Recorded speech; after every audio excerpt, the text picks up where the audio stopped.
Selamat berjumpa kembali saudaraku semuanya dengan channel YouTube Jati Diri. Dalam pertemuan yang ke-24 kali ini, marilah kita lanjutkan ajaran Bhairava Tantra lanjutan dari yang sebelumnya.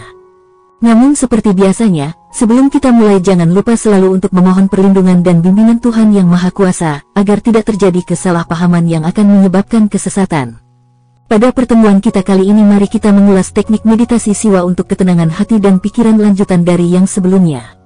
Dalam menyajikan tantra ini, kami sajikan secara sistematis, jadi tontonlah secara cermat mulai dari awal, jangan melompat-lompat agar tidak terjadi gagal paham. Dan mungkin bahasanya terkesan sedikit membingungkan, namun disitulah seninya. Cermatilah dengan kejernihan hati dan pikiran agar dapat menangkap maknanya secara benar. Kita terus berpikir bahwa setiap orang mampu mencintai. Bukan hal ini yang terjadi, itu tidak demikian. Itulah mengapa engkau frustrasi. Cinta adalah dimensi yang berbeda, dan jika engkau mencoba untuk mencintai seseorang maka suatu saat engkau akan kecewa dalam usahamu. Dalam waktu, cinta tidak dimungkinkan. Aku ingat suatu anekdot, Mira jatuh cinta kepada Krishna. Dia adalah seorang ibu rumah tangga, istri pangeran. Pangeran menjadi cemburu terhadap Krishna. Krishna tidak ada, Krishna tidak hadir, Krishna bukanlah tubuh fisik. Ada kesenjangan 5000 tahun antara keberadaan fisik Krishna dan keberadaan fisik Mira saat ini. Jadi sungguh, bagaimana Mira bisa mencintai Krishna? Jarak waktu yang begitu besar. Suatu hari pangeran, suaminya, bertanya kepada Mira, engkau terus berbicara tentang cintamu, engkau pergi menari dan bernyanyi tentang Krishna, tapi di mana dia?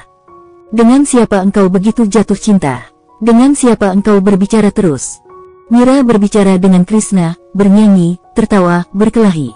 Dia seperti sudah gila di mata orang lain. Pangeran berkata, apakah engkau sudah gila? Di mana Krishnamu? Siapa yang engkau cintai? Dengan siapa engkau berbicara? Aku di sini, dan engkau telah benar-benar melupakan aku. Mira mengatakan, Krishna di sini, engkau tidak di sini, karena Krishna adalah kekal, engkau tidak di sini. Krishna akan selalu berada di sini, dia selalu di sini, dia di sini.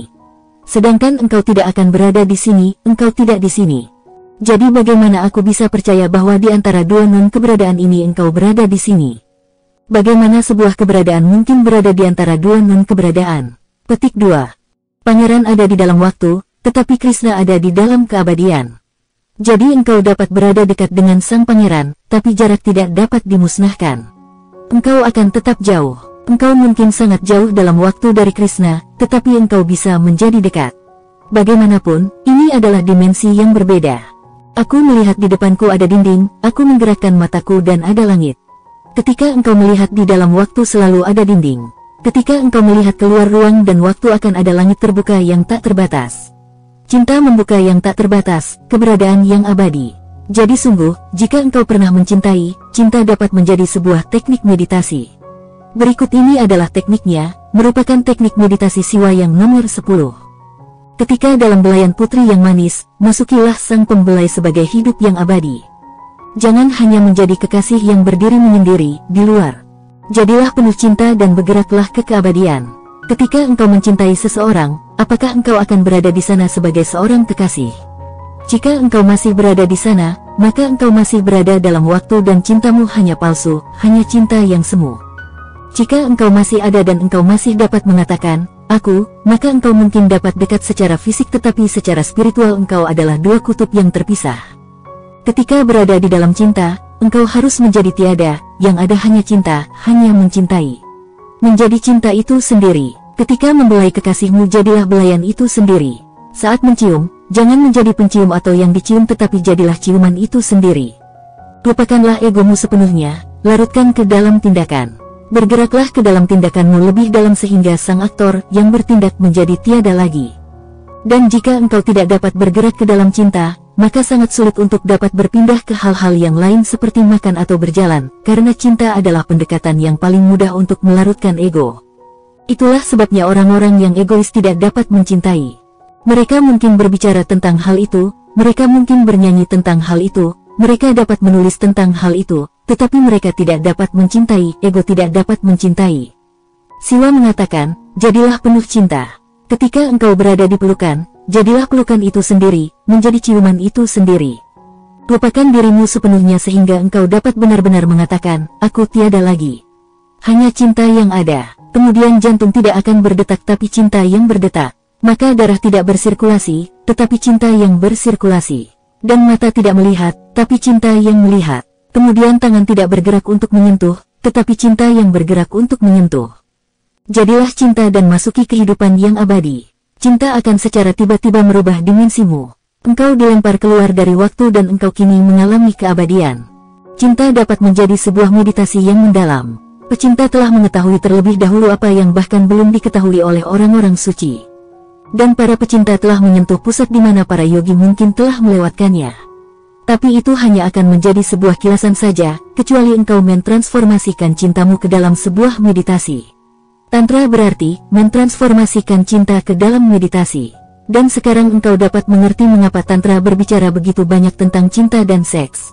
Karena cinta adalah pintu alami termudah dari mana engkau dapat melampaui dunia ini, dimensi horizontal ini. Lihatlah Siwa dengan permaisurinya, Dewi Parwati. Lihat mereka. Mereka tidak tampak sebagai orang dua, tapi mereka adalah satu. Kesatuan yang begitu mendalam sehingga bahkan telah menjadi sebuah simbol. Kita semua telah melihat Siwalingga. Ini adalah simbol palik, organ seks Siva, tapi itu tidak sendirian, hal itu didasarkan pada vagina Dewi. Hindu di masa lalu sangat berani. Sekarang ketika engkau melihat Siwalingga engkau tidak pernah ingat bahwa itu adalah simbol palik. Kita telah melupakannya, kita telah mencoba untuk melupakannya sepenuhnya. Jung mengingat dalam autobiografinya, dalam memoarnya, insiden yang sangat indah dan lucu. Dia datang ke India dan pergi untuk melihat Konark, dan di kuil Konark terdapat banyak Siwalingga, banyak simbol palik. Cendekiawan yang membawanya menjelaskan semuanya kepadanya kecuali Siwalingga. Dan karena mereka begitu banyak, maka sulit untuk tidak melihatnya. Jung sangat memahaminya, tetapi hanya untuk menggoda cendekiawan tersebut ia melanjutkan bertanya, tapi apakah ini? Dan cendekiawan itu lalu berbisik ke telinganya, di telinga Jung, jangan bertanya kepadaku di sini, aku akan memberitahukan kepadamu setelah ini, hal ini adalah sangat pribadi. Jung pasti tertawa di dalam hatinya, ini adalah Hindu dan di dalam kuil. Kemudian setelah keluar dari kuil cendekiawan tadi datang dan mendekatinya lalu berkata, itu tadi tidak baik jika engkau bertanya di depan orang lain. Aku akan memberitahumu sekarang. Itu adalah rahasia. Dan sekali lagi di telinga Jung ia berkata, mereka itu adalah bagian pribadi dari tubuh kita. Ketika Jung kembali, ia bertemu salah satu sarjana besar, seorang sarjana di bidang oriental, mitologi, filsafat Heinrich Zimmer. Dia menceritakan anekdot tentang Zimmer ini. Zimmer adalah salah satu pemikir yang paling berbakat yang pernah mencoba menembus pikiran India, dan dia adalah seorang pecinta India dan cara berpikirnya seperti oriental non-logis, pendekatan mistis terhadap kehidupan. Ketika ia mendengar ini dari Jung, dia tertawa dan berkata, ini bagus untuk perubahan. Aku selalu mendengar tentang orang-orang India yang besar, Buddha, Krishna, Mahavira. Apa yang engkau katakan itu bukan sesuatu tentang orang India yang besar, tapi tentang orang India pada umumnya. Cinta untuk Siwa adalah pintu masuk yang besar. Dan baginya seks bukan sesuatu yang harus dikutuk. Baginya seks adalah benih dan cinta adalah bunga dari itu, dan jika engkau mengutuk benih engkau berarti juga mengutuk bunga. Seks bisa menjadi cinta. Jika itu tidak pernah menjadi cinta maka itu lumpuh. Kutuklah kelumpuhan itu, bukan seksnya. Cinta harus berbunga, seks harus menjadi cinta. Jika tidak menjadi cinta itu bukan kesalahan seks, itu adalah kesalahanmu. Seks tidak harus menjadi tetap seks, itu adalah ajaran Tantra. Ini harus ditransformasikan menjadi cinta. Dan cinta juga tidak harus tetap menjadi cinta. Ini harus ditransformasikan menjadi cahaya, menjadi pengalaman meditasi, menjadi yang terakhir, puncak mistik tertinggi. Bagaimana mentransformasikan cinta? Jadilah tindakan dan lupakan aktor atau pelakunya. Ketika mencintai, jadilah cinta itu sendiri, hanya cinta. Maka itu bukan cintamu atau cintaku atau cinta orang lain, itu adalah cinta sejati. Bila engkau di sana, ketika engkau berada di tangan sang sumber utama, atau saat ini, ketika engkau sedang jatuh cinta, itu bukanlah engkau yang jatuh cinta. Ketika cinta telah menelanmu, maka engkau lenyap, engkau telah menjadi sebuah aliran energi. D.H. Lawrence, salah satu pemikir yang paling kreatif di era ini, adalah seorang tantra adept baik secara sadar ataupun tidak. Di barat ia benar-benar dikutuk, buku-bukunya dilarang. Ada banyak kasusnya di pengadilan hanya karena ia telah mengatakan, energi seks adalah satu-satunya energi, dan jika engkau mengutuknya dan menekannya maka engkau menentang alam semesta. Maka engkau tidak akan pernah mampu mengetahui bahwa energi seks dapat berbunga menjadi lebih tinggi. Dan ketika ditekan ia menjadi buruk, ini adalah lingkaran setan. Para imam, moralis, yang disebut sebagai orang-orang religius, dan lain-lain. Mereka kerap mengutuk seks. Mereka mengatakan bahwa ini adalah hal yang buruk. Dan ketika engkau menekannya, hal ini menjadi buruk. Jadi mereka mengatakan, lihatlah, apa yang kita katakan adalah benar. Hal ini telah dibuktikan juga olehmu. Lihatlah, apapun yang engkau lakukan adalah buruk dan engkau tahu itu buruk. Petik 2. Tapi sesungguhnya bukan seks itu yang buruk, itu adalah para imam ini yang telah membuatnya menjadi buruk. Begitu mereka telah membuatnya buruk maka mereka menjadi terbukti benar begitu. Dan ketika mereka terbukti benar, engkau terus membuatnya menjadi lebih dan lebih buruk. Seks adalah energi yang polos dan murni, kehidupan yang mengalir di dalam dirimu, keberadaan yang hidup di dalam dirimu. Jangan melumpuhkan hal itu, izinkan ia untuk bergerak ke arah yang lebih tinggi. Artinya, seks harus menjadi cinta. Apa bedanya? Ketika pikiranmu seksual engkau saling mengeksploitasi satu sama lainnya, yang lain adalah hanya sebuah alat yang akan digunakan dan dibuang. Ketika seks menjadi cinta, yang lain bukan merupakan instrumen, yang lain tidak dimanfaatkan, yang lain adalah bukan benar-benar lain. Ketika engkau mencintai, itu tidak egois. Sebaliknya, yang lain menjadi signifikan, bermakna, unik. Ini tidak berarti bahwa engkau mengeksploitasinya. Sebaliknya, engkau berdua menyatu dalam pengalaman yang mendalam. Engkau adalah mitra dari pengalaman yang mendalam, tidak mengeksploitasi dan dieksploitasi. Engkau membantu satu sama lain untuk pindah ke dunia yang berbeda dari cinta. Seks adalah eksploitasi. Cinta adalah bergerak bersama-sama ke dunia yang berbeda. Jika pergerakan ini bukan hanya sesaat dan jika pergerakan ini menjadi meditatif, yaitu jika engkau dapat melupakan dirimu sepenuhnya kemudian melupakan dirimu sebagai pecinta dan juga sang kekasih, semuanya lenyap, dan hanya ada cinta yang mengalir, maka kata siwa, kehidupan yang kekal adalah milikmu. Dilanjutkan dengan teknik meditasi siwa yang nomor 11. Kemudian, hentikan pintu dari indera-indera saat merasakan semut yang merayap. Ini terlihat sangat sederhana, tapi tidak sesederhana itu. Aku akan mengatakannya sekali lagi. Hentikan pintu dari indera-indera saat merasakan semut yang merayap. Ini hanya contoh apapun yang akan engkau lakukan. Kemudian, hentikan pintu dari indera-indera saat merasakan semut yang merayap, dan kemudian, lalu, sesuatu akan terjadi. Apa yang dimaksud siwa tersebut? Engkau memiliki duri di kakimu itu menyakitkan, engkau menderita. Atau seekor semut yang merayap di kakimu. Engkau merasa ada yang merayap dan tiba-tiba engkau ingin membuangnya. Contoh lainnya seperti engkau memiliki luka, itu menyakitkan, engkau memiliki sakit kepala, atau sakit di tubuh. Apapun dapat dibuat sebagai objek. Di sini contohnya, semut yang merayap. Siwa mengatakan, hentikan pintu dari indera-indera saat merasakan semut yang merayap. Apapun yang engkau rasakan, hentikan semua pintu indera-indera. Kita menutup panca indera kita, bisa juga diartikan menutup lubang 9. Apa yang harus dilakukan? Tutup matamu dan berpikirlah bahwa engkau buta dan tidak dapat melihat. Tutup telingamu dan berpikirlah bahwa engkau tidak dapat mendengar. Dengan semua panca indera, tutuplah mereka. Bagaimana dapat menutup mereka? Ini mudah. Berhentilah bernapas untuk sesaat, semua inderamu akan tertutup. Ketika nafas telah berhenti dan semua indera ditutup, di mana yang merayap? Di mana semut? Tiba-tiba engkau dihapuskan, menjauh. Salah satu temanku yang sudah sangat tua umurnya, ia jatuh saat menuruni tangga, dan dokter mengatakan bahwa sekarang dia tidak dapat bergerak dari tempat tidurnya selama 3 bulan, ia harus beristirahat selama 3 bulan. Dan dia sangat gelisah, hal itu sulit baginya. Saya menjenguknya, lalu ia berkata, "Berdoalah untukku dan berkati aku agar aku dapat mati, karena berdiam selama 3 bulan ini lebih menyakitkan dari sebuah kematian. Aku tidak bisa tetap seperti batu." Dan orang lain hanya mengatakan, "Jangan bergerak." Saya pun mengatakan kepadanya, "Ini adalah kesempatan yang baik. Coba tutup matamu dan berpikirlah bahwa engkau hanya batu, engkau tidak dapat bergerak." Bagaimana engkau dapat bergerak? Engkau adalah batu, hanya batu, patung. Tutup matamu, rasakan bahwa engkau sekarang adalah batu, patung. Dia bertanya apa yang akan terjadi. Saya mengatakan kepadanya, "Coba saja. Aku menemanimu duduk di sini, dan tidak ada yang dapat dilakukan. Engkau harus berada di sini selama 3 bulan bagaimanapun, jadi coba saja." Dia berkata, "Oke, aku akan mencoba karena sesuatu mungkin terjadi. Tapi aku tidak percaya," katanya. "Aku tidak percaya bahwa sesuatu dapat terjadi hanya dengan berpikir bahwa aku seperti batu, mati seperti patung, tapi aku akan mencoba."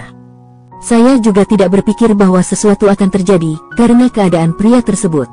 Tapi kadang-kadang ketika engkau berada dalam situasi sulit, tanpa harapan, suatu hal mulai terjadi. Dia menutup matanya. Saya menunggu, karena saya berpikir bahwa dalam 2 atau 3 menit ia akan membuka matanya dan dia akan mengatakan, tidak terjadi apa-apa. Tapi ternyata dia tidak membuka matanya, dan 30 menit telah berlalu. Aku bisa merasakan dan melihat bahwa ia telah menjadi patung. Semua ketegangan di dahinya menghilang, wajahnya pun berubah.